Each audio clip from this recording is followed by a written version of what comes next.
Well, it's Sunday morning, and now that I've got you here, let's all step into hell.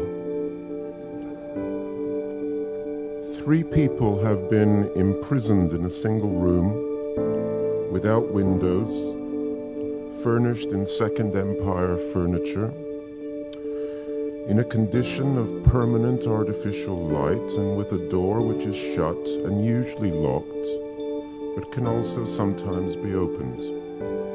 They can never sleep.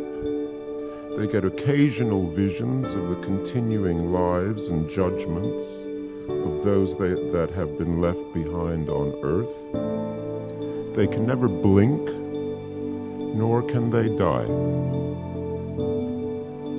Garcin is the editor of a pacifist newspaper in Brazil.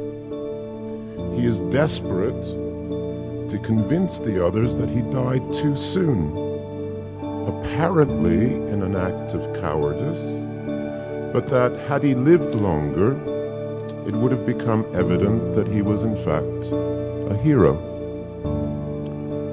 Estelle is a vain and attractive young woman, and she attempts to seduce Garcin, but only in exchange for his overlooking the fact that she murdered her child for the sake of a man's attentions. Inez is an older woman, a lesbian, who is also continually pointing out to both Garcin and Estelle that they are, respectively, a coward and a murderer. At the same time, she is desperate for Estelle to acknowledge her as an object of attraction and a superior attraction to Garcin's, something which Estelle is unable or unwilling to do. Garcin and Estelle cannot consummate their passion because Inez is ever present to taunt and make fun of them.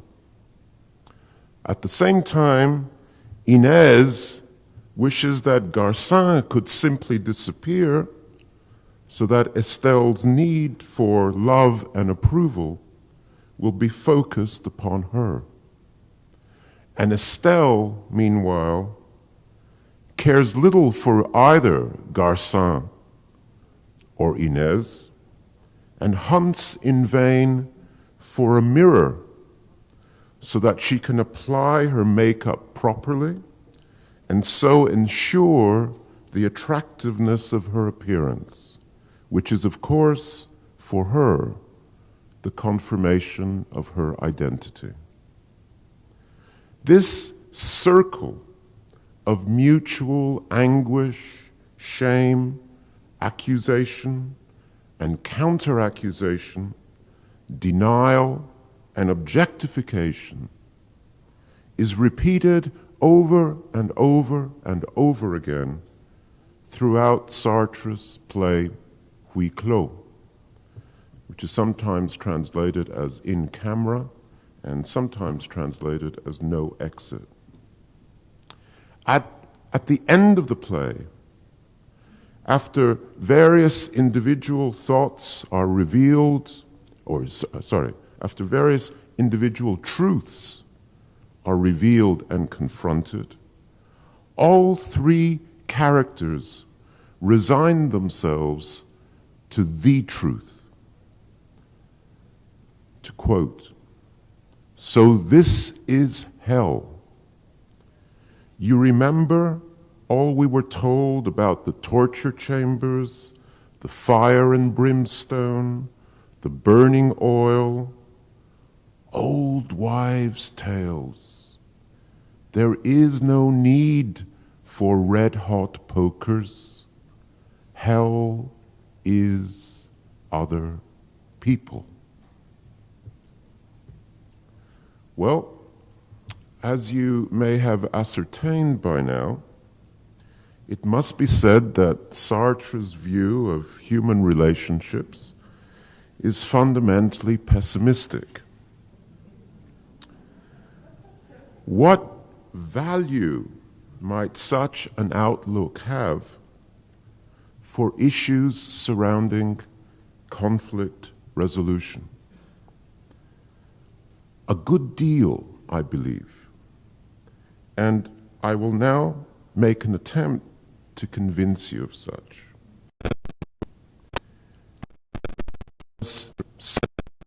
And probably oversimplify some basic messages that Sartre presents for us in his Sartre. There is a fundamental assumption. For each of us, a basic and inescapable conflict exists. This is the tension between what might be called our actuality and our facticity.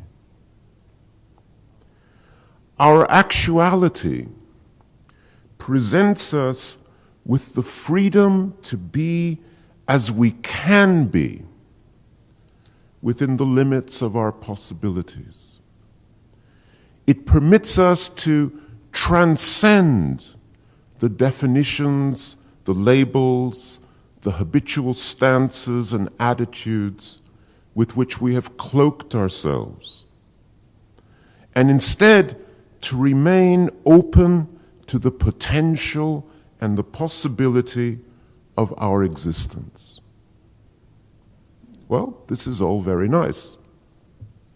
However, there is a price for this actualizing freedom.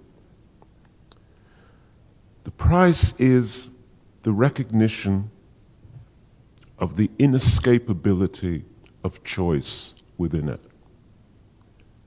We are condemned to choose, says Sartre.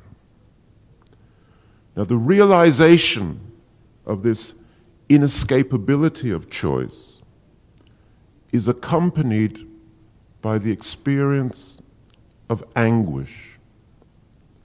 We become aware that there is no objective criterion or value which could guarantee or vindicate our actions in any absolute fashion. In actualization, no meaning is left or possible. Our facticity, on the other hand, continually moves us toward encasing and capturing our freedom, essentializing it through what might be seen as the objectifying realities of life. Our bodies, our culture, our place within an historical framework. Our facticity calms our anguish, removes many of the burdens of actuality.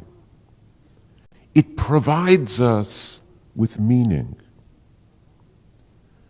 But the move towards facticity also has its price. If facticity permits us to escape the anguish of freedom, we are, as a result, brought to the experience of shame that is provoked by our willingness to adopt a servile unfreedom. Our very search for meaning belittles us, makes us less than the being we are. So for Sartre, we are nothing pretending to be something. And therein lies the source to all of our conflicts.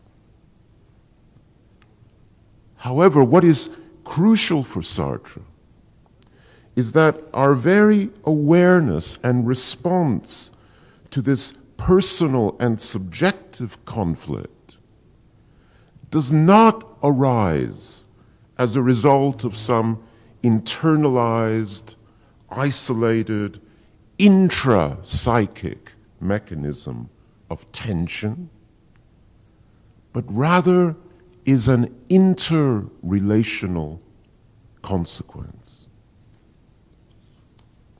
For Sartre, self and other are inextricably bound together in an inescapable relationship.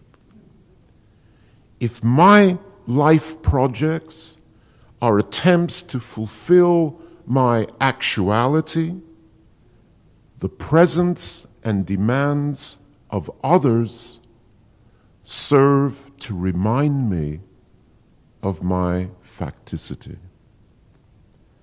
As such, Sartre argues that the dilemma we all face is that each of us is locked in continual and unceasing struggle with others. This struggle is no minor thing. The prize is nothing less than actuality. When two people meet, a struggle begins between each person's desire to be perceived as a transcendent, actualizing subject and to avoid being captured as a defined and limited object. Each person wants the same, and each person fears the same. And each places the outcome of the struggle, be it success or failure, in the hands of, or more accurately, in the gaze of the other. Now, there is an example that Sartre utilizes to capture this dilemma, and I think it's as usual, a very compelling and brilliant example that he presents us with. Sartre asks us to imagine a person in a corridor. He walks along the corridor and he notices and is intrigued by a closed door. He's irresistibly tempted. We don't know quite why, whether it's because of curiosity or jealousy or vice, to get down on his knees and to look or peek through the keyhole. And as he bends down, he is riveted by what is opened to his gaze. What he sees is another person undressing, oblivious to his presence. Now, in this moment of gazing, the person who peeks experiences himself as pure actuality. Every possibility set by the circumstance is open to him. His power within such a situation is overwhelming. He is at one with his behaviors. He is the subject of his own story. But unfortunately, this will not last. For all of a sudden, as he is glorying in his power, his knowledge, his awareness, his possibilities, he hears a noise somewhere in the background behind him. And as he turns, he suddenly sees that there is another who is looking at him. And the other's gaze petrifies him. In that moment, the person peeking through the keyhole experiences a rapid shift of perception and finds himself having a far more disagreeable experience. He is now embarrassed, uncomfortable, shamed. What has happened? He has suddenly found himself to be the object of another's gaze and is now conscious of the way in which the other looks at him, judges him. Not only might this person now come to the conclusion that he is being viewed as a peeping Tom, his conclusion is likely to be, I am one. He has been impaled upon the label and categorization via the transformative power of the other's opinionated gaze. So what happens to this person at the keyhole?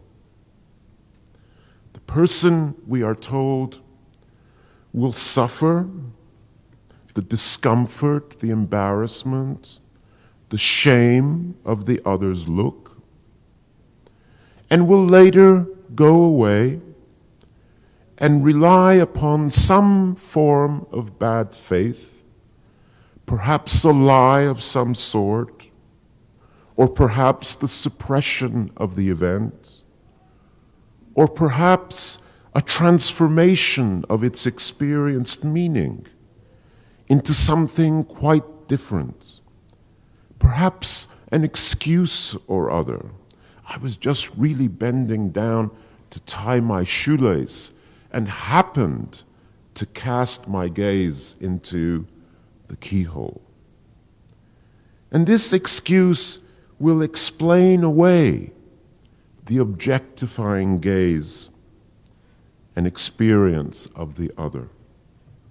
Perhaps this person will even convince himself that it was the other all along who had intended to gaze into the keyhole, and that his own act had prevented a truly perverse or disgusting or violent scenario from having occurred. So the person might even turn his act into a heroic one. Now, given the circumstances of such self-other relations, what way out is there? For Sartre, there is none, of course. For Sartre, the other steals my projects and gives them another meaning. For Sartre, the other rewrites my scripts. For Sartre, the other seeks to rid me of my freedom. Now these, I think, are important messages for those of us who practice as psychotherapists or counselors. We are the other, and the client is our other. And how much of the process that takes place is a process of stealing projects, rewriting scripts, assuming other meanings, demanding a freedom that is ours rather than the others, and vice versa. If we cannot escape from this, what is possible? Well, initially for Sartre, what is possible, or what we attempt, is a series of maneuvers, a series of stances that might serve in part to allay the presence of the dilemma. Here are the most common ones, according to Sartre. The first stance or maneuver we might adopt is a masochistic one. In order to be approved by the other, and in that way perhaps retain some of my actualizing project, I must attract the other's attention in such a way that the other experiences me as an object of interest or desire. But even if I achieve this, however, I become a slave to the other's master. I become a thing,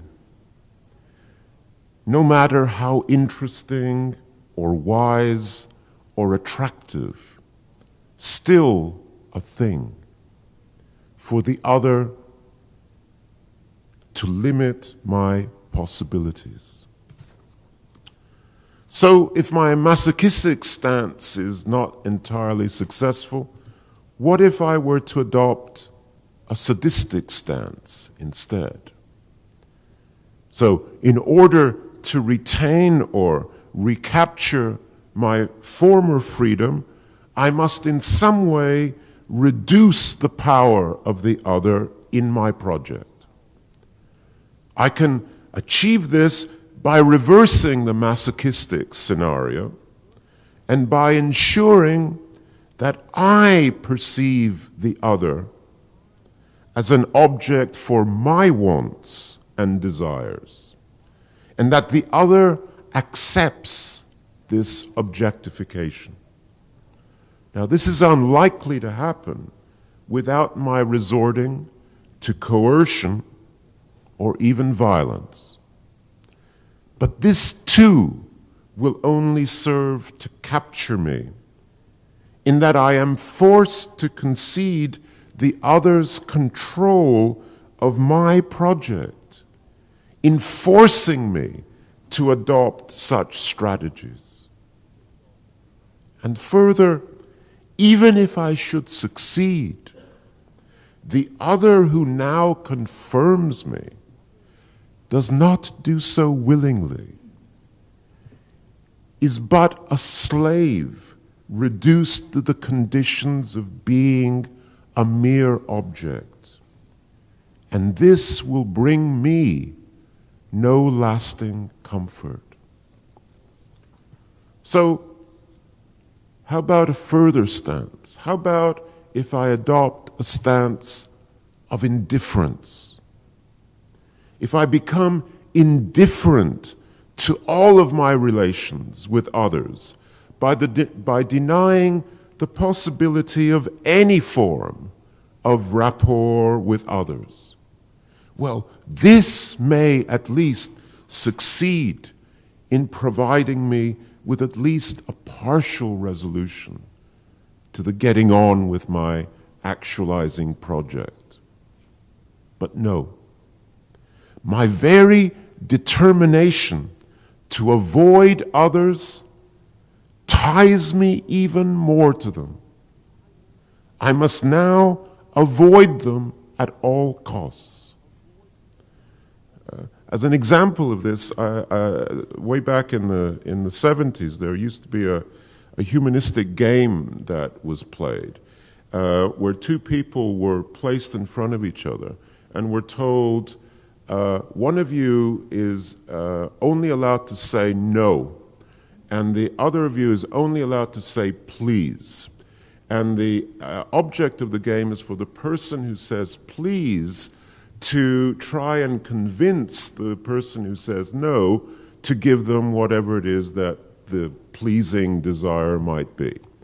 Now, initially, in the agenda, it would seem like the person in power is the one who says no, and the person who has no power is the one who is going around saying please.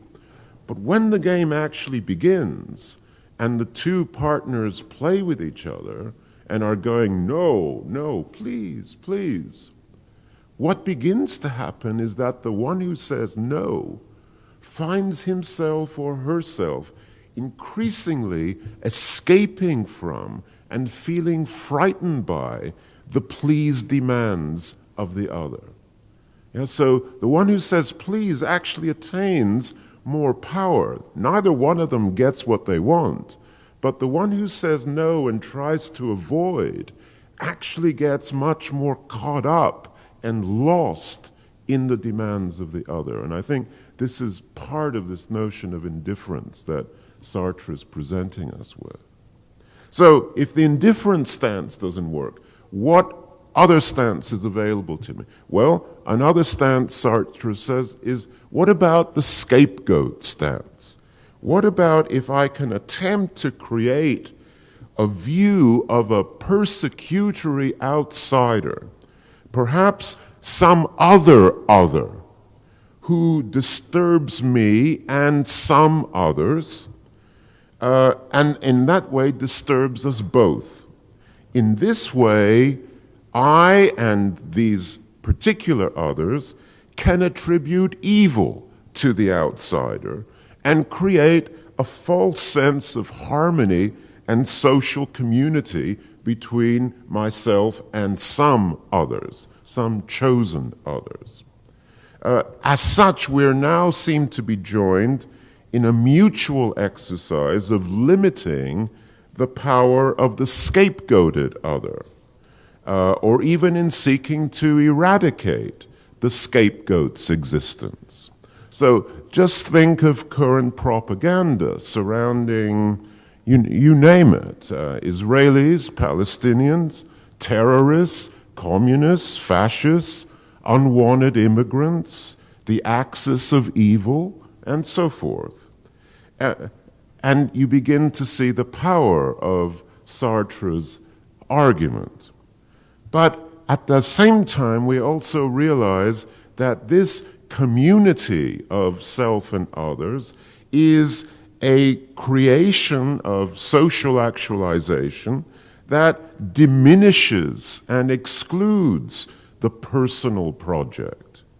And as such, it is bad faith at a societal level as well. Well, okay, another strategy, one that you might all connect to, perhaps more readily than this one. Maybe all others but one are my antagonists. If I can fall in love with one other, then maybe through that relationship, I can find the possibility of this actualizing project. So, in falling in love, each lover wants two possibilities: to be the provider of the other's freedom, and in turn, to be provided freedom by the beloved. But how? Each must possess the freedom of the beloved as his or her own means to freedom. The lover wants the beloved's freedom so that it can be glued down and turned to serve his or her own possibilities of freedom. The lover must be secure in the gaze of the beloved. But to achieve this, lover and beloved paradoxically abdicates his or her freedom and demands the abdication of the other's freedom. You can be free, each says to the other, but only insofar as that freedom rests upon your acknowledged wish to be bound to and by me. It is I, not you, who determines the confines and boundaries of your freedom. So each lover must become an ever fascinating, ever desirable object designed to seduce the beloved. And this too cannot succeed. The beloved will begin to love the object that I have become, and not me. If my falling in love provided me with an initial sense of freedom potential, the experience and struggle of my remaining in love and of my beloved's remaining in love with me is one of ever increasing and demanding containment and restriction.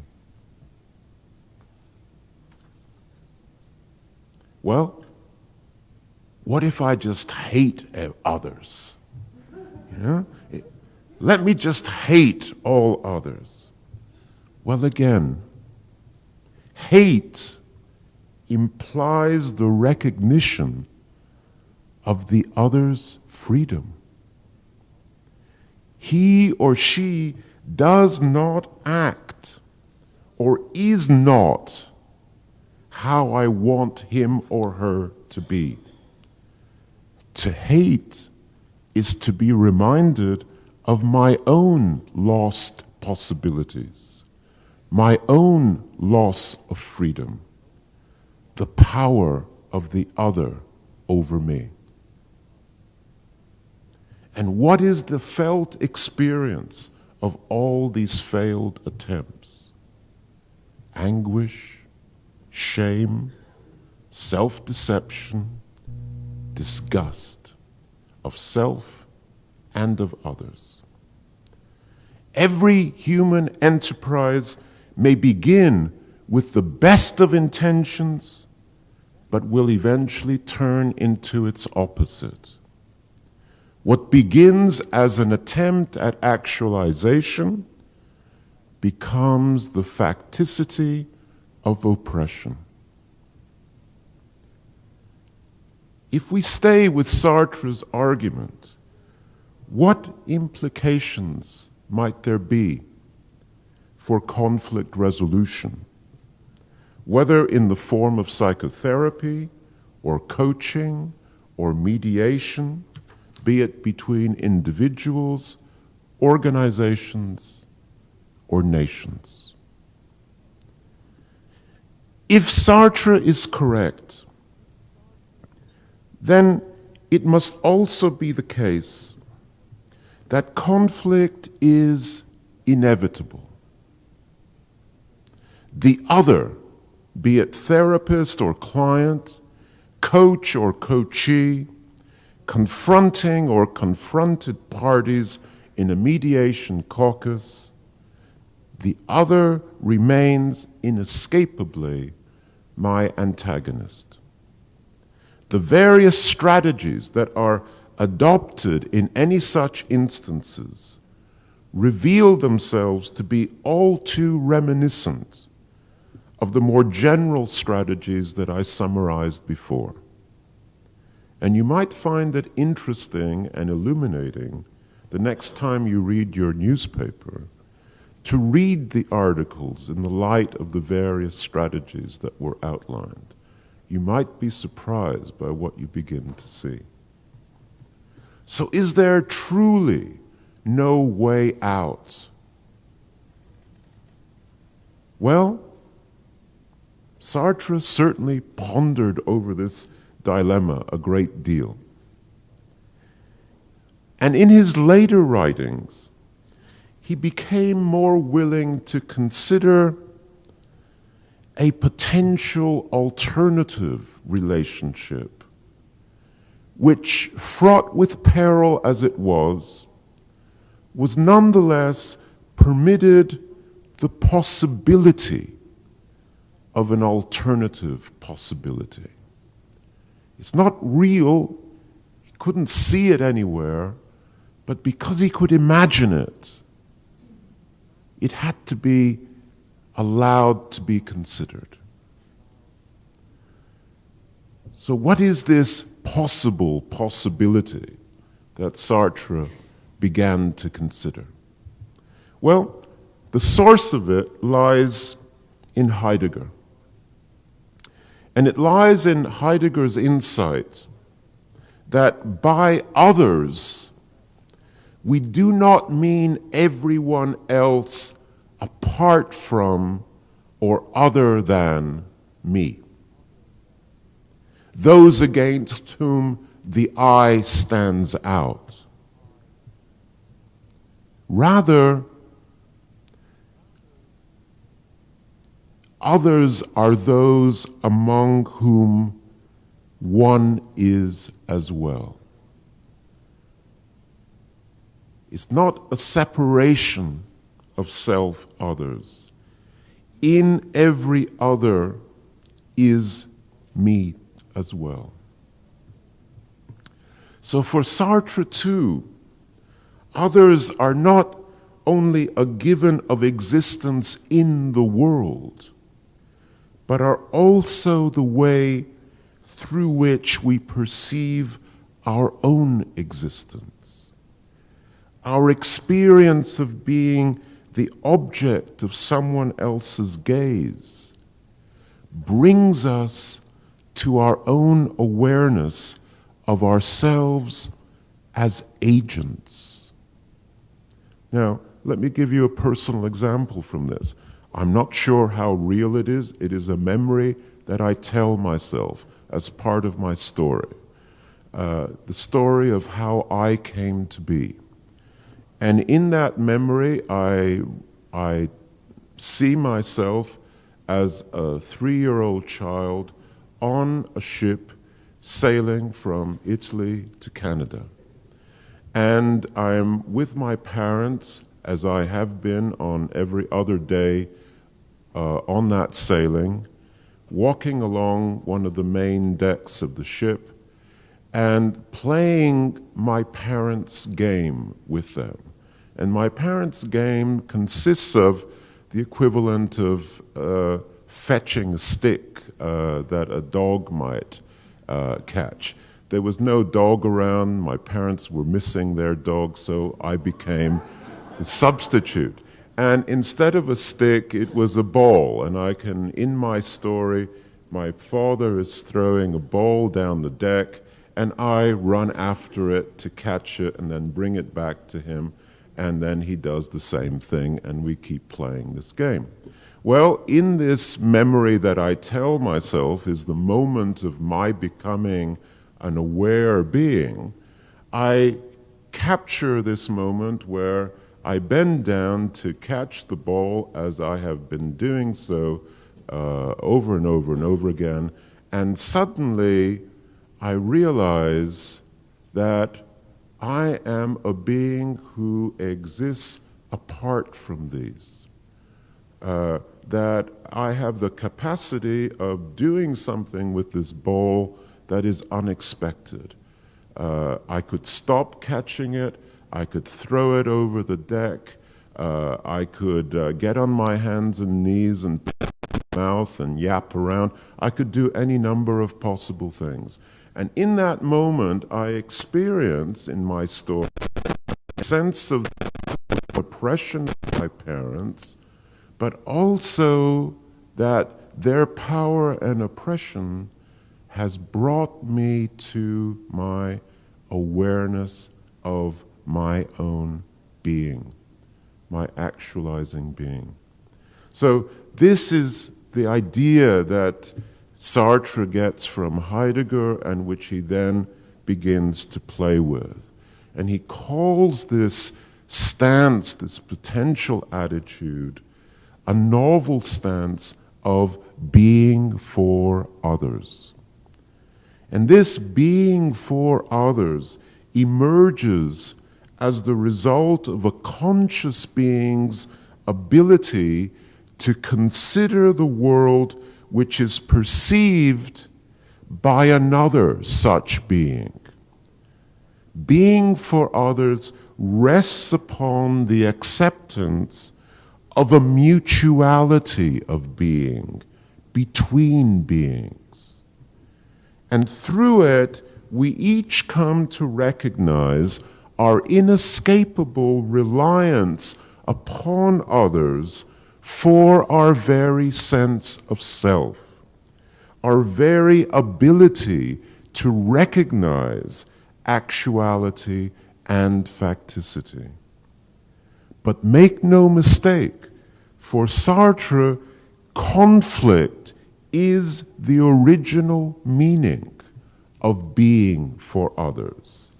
The move to being for others is not through the abdication or denial of conflict, but rather through the very acceptance of its inevitability, through the mutual embracing of the possibilities that emerge through mutual conflict. And I think one possible example of this at a world level was the Truth and Reconciliation hearings that took place in South Africa. I'm not sure how successful they were as an example of this, but they were an attempt to embrace mutuality through the recognition of inevitable and inescapable conflict. Not trying to deny it, but working through it, with it.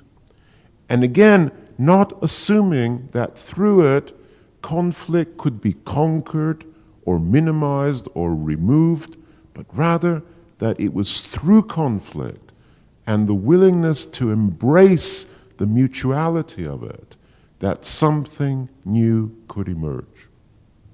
So, how might this idea of an attempt at conflict resolution along Sartrean lines begin to look? The School of Psychotherapy and Counselling developed a mediation and dispute resolution program based upon Sartrean and more general existential principles. As its basic stance, it takes the view that disputes exist not only between separate or competing parties, but are equally and simultaneously present within the worldview of each participant. And therefore, one of the fundamental focus points in this approach to mediation is that of considering, exploring, and unraveling each party's various self-focused and other-focused relations and motivations. Now, this focus upon interrelational issues permits each party to gain a more accurate awareness of the complex and contradictory structure which makes up his or her values, motivations, beliefs, and behaviors. More often than not, the inadequate awareness and understanding of one's various motivations allows their competing concerns and interests to remain unclear and unseen. So, for instance, consider the following brief vignette of a mediation meeting between a married couple engaged in an acrimonious divorce dispute. In the course of the discussion, the couple defined their primary presenting problem as being their inability to develop a satisfactory sexual relationship. Now, the caucus session revealed that the sexual concerns, while undoubtedly real and relevant to them, also served to hold and express a far wider area of concern, which had remained obscured. It emerged that each partner felt the other to be overwhelmingly and oppressively powerful in the relationship, and that each experienced major difficulties in maintaining his or her own sense of self-esteem while in the presence of or while relating with his or her spouse. So these wider interpersonal issues were most clearly exemplified in their sexual relations. But their sexual problems in themselves were not causes to their conflict, but rather consequences of a far wider set of worldview issues. In fact, it could now be seen by the couple rather than with each other, each other with regard to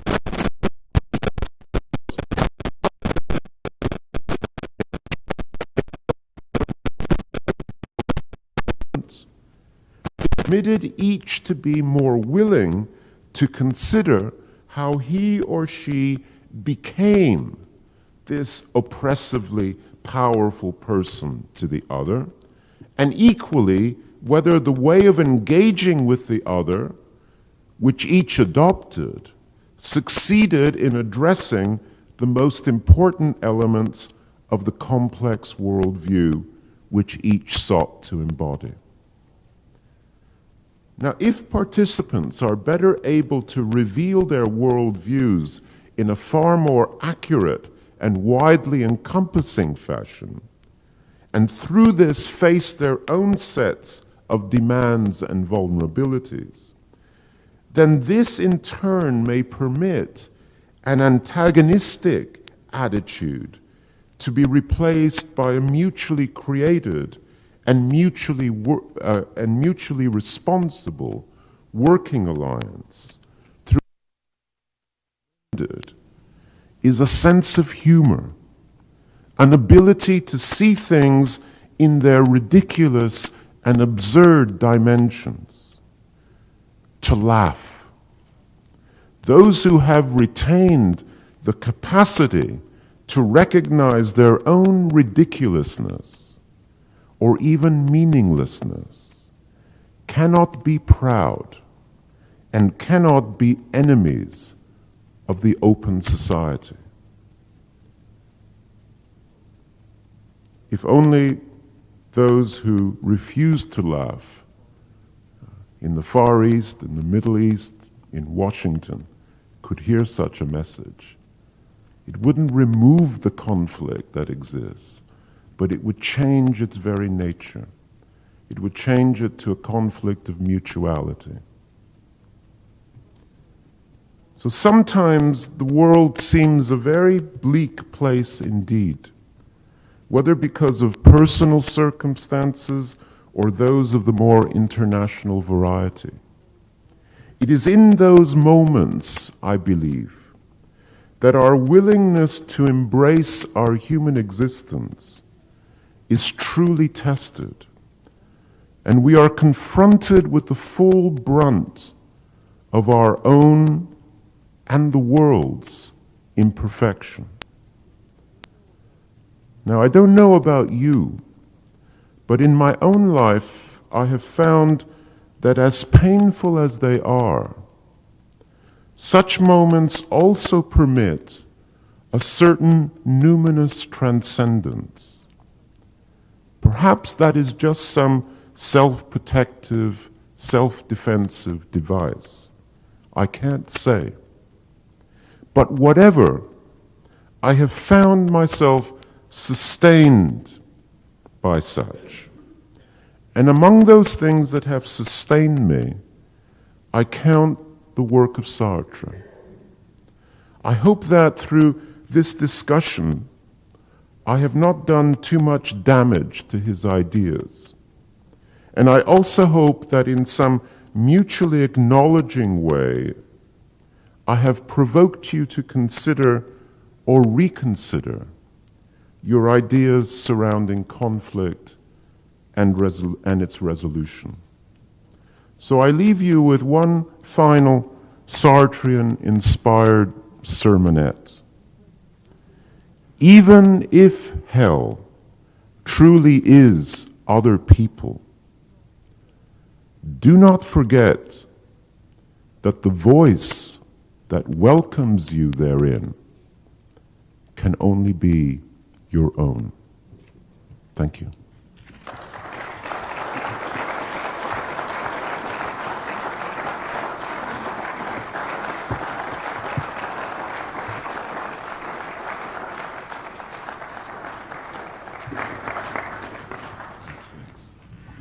So we have time for a few questions.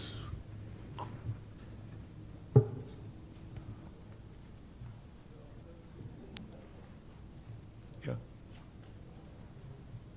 My gradual familiarity with Sartre is associated with chain smoking, coffee drinking, this misogynistic, misanthropic kind of guy. Yeah. Approach the world with an attitude of discord. And your preferred part of your company was that investment. Again, my gradual understanding of existential philosophy is that the first principle is being its essence. Being its essence, being. What you do here and now, as your challenge going through on a day-to-day, defines what you are, who you are. I'm wondering where that postulate, I've not heard that postulate at this conference. And I'm wondering where it fits into your scheme of things, to your image of existential. What, the postulate that existence precedes essence? That postulate? That being is essence. Not quite. I mean, I think you're trying to capture something that actually, in many ways, does come from Sartre. And it's this dichotomy that isn't a dichotomy, that is presented to us, that there is this challenge that every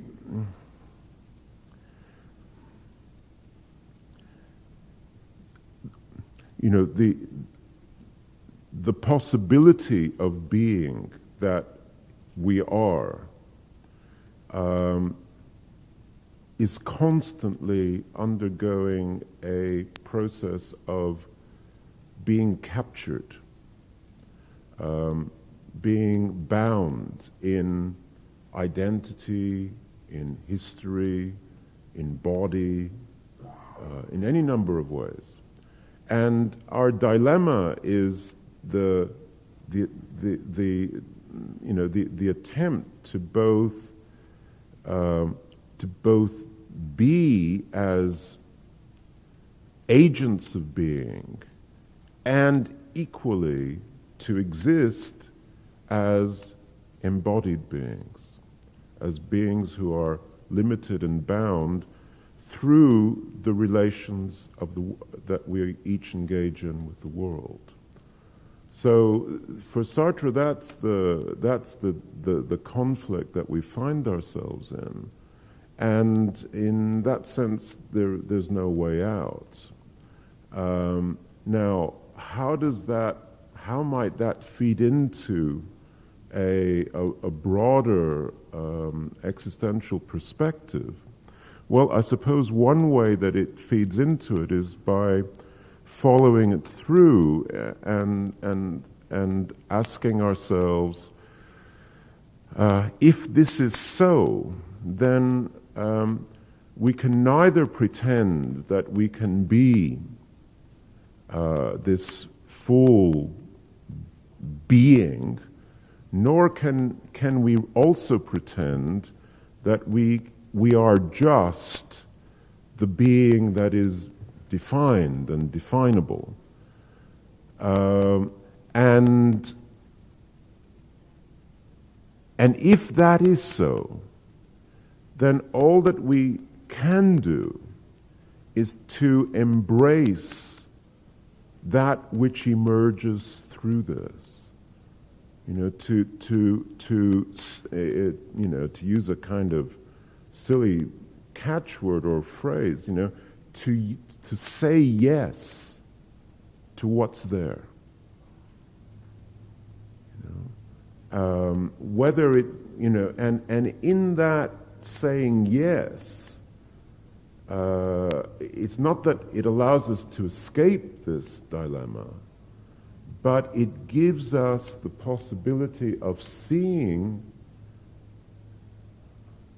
in not just in a visual sense, but seeing in a full sense what remains possible for us within those conditions. So it's not an idea of freedom that is an absolute freedom, nor is it an idea of freedom that is individualistic. The great mistake that people make when they read Sartre is that they imagine that what he's saying is, go and be whoever you want to be, as if who you are can exist on its own, can be defined on its own. And that's not Sartre's statement at all. Sartre's statement is the recognition that our sense of ourselves is always within the context of others. And as such, it's not individual freedom that he's talking about. It's an intersubjective freedom, a freedom that encompasses self and others. And that takes away much of the kind of the solipsistic excesses of freedom that our politicians would like to have us adopt. But not quite. It doesn't quite take it away. I'd like for you to explain a little more to the later Sartre. If Sartre were to write his keyhole scenario again, would it be possible that the person who is caught looking turn around, recognize that he has done something wrong, see that this other has, as a matter of fact, liberated his freedom to do otherwise than be a Tom, freedom to join with that other and do something else or whatever it may be. So would later Sartre really get to that other, so it's not just working together with, but that other has given me my freedom? Well, certainly that's there. That the other might give me my freedom, I think is certainly part of that equation. At the same time, another part of the equation would also clearly be the possibility that nothing changes. I remain the felt peeping Tom that I am, or that the other experiences me to be. But it's not about some kind of obvious event level change. It's change of relational interaction. The other element of it that you're not bringing in is the impact on the other. It might allow the other who sees me and captures me in that to also admit his or her own possibility of having been on his knees looking at the keyhole. So it although it doesn't change us in our behaviors possibly, it changes the way we look at ourselves and one another through those behaviors. Well, and I admit that could happen, but on the other hand, I could also say that Sartre really took too much of Heidegger being with others and really didn't quite get to the being for others. So that the two of them... I agree. I mean, he certainly didn't fill in that notion of being for others anywhere near as much as he does for the other two. But okay, that's our work. And thank you. And thank you very much.